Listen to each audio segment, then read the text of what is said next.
When I was a kid, I was in the same class with Rob Reiner, Albert Brooks, and others, and we used to fantasize about our future. And I said to Carl Reiner, so we nuts? Because I'm fantasizing about the future where we're reminiscing about this night. He said, no, that's for normal. And I suspect that that has happened. Oh, yeah. Yeah. So you graduated high school, Beverly Hills High School, where my father also graduated from many, many years earlier. You graduated in the class with Albert Brooks and Carl Reiner? Rob Reiner? I'm sorry, Rob Reiner, not Carl Reiner. You're not that old. General David Shute's daughter and others. They were like, we were scattered with celebrity kids. But you were not, I mean, were you a celebrity kid? You weren't. You were just a kid. I was just known for being totally insane. Right. So was Dillinger the breakthrough role? No, actually, I was thrilled to see that though, because most people leave it out of the story. So I was really happy to see that, and it was one of the few films directed by John Milius, who is now called the greatest director you never knew. That's right. Yeah, there's a wonderful documentary about Milius that I saw Telluride last year. It's fantastic. He wrote Apocalypse Now.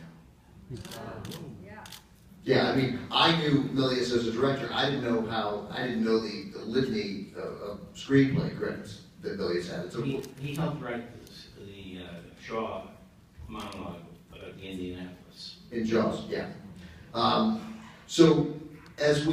So let me ask you, I want to read you a quote about Jaws before we get to Goodbye Girl, because I love this. So you made Dillinger, you made American Graffiti, which obviously made you very famous.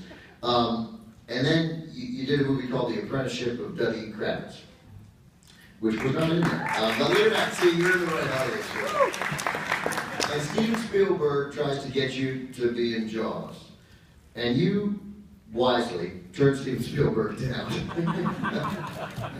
And genius. And you say this, and I love this quote, man. It's one of the great quotes.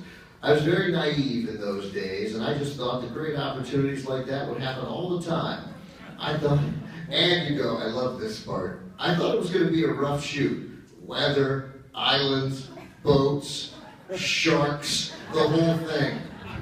And then what happened was, I saw The Apprenticeship of Danny Kravitz, and I was so freaked out, that I was so freaked out, I thought that my performance was so terrible that you got on the phone, you called Steven Spielberg, and you begged for him to re-offer you the job. Exactly right. I turned it down twice, then I saw three, and I realized this is the end of my career. Distributed in the United States. So I called him and I begged Jim for it. Was the shoot as bad as you thought?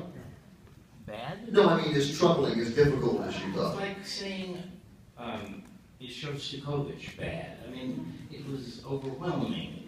There are more stories about Jaws than all the other films combined, and not least of which was we were cast before there was a cast, before there was a crew, before there was a shark, and before there was a script. And we started shooting on May 2nd, and we were supposed to end June 28th. And we left the island September 16th, and had not finished the film.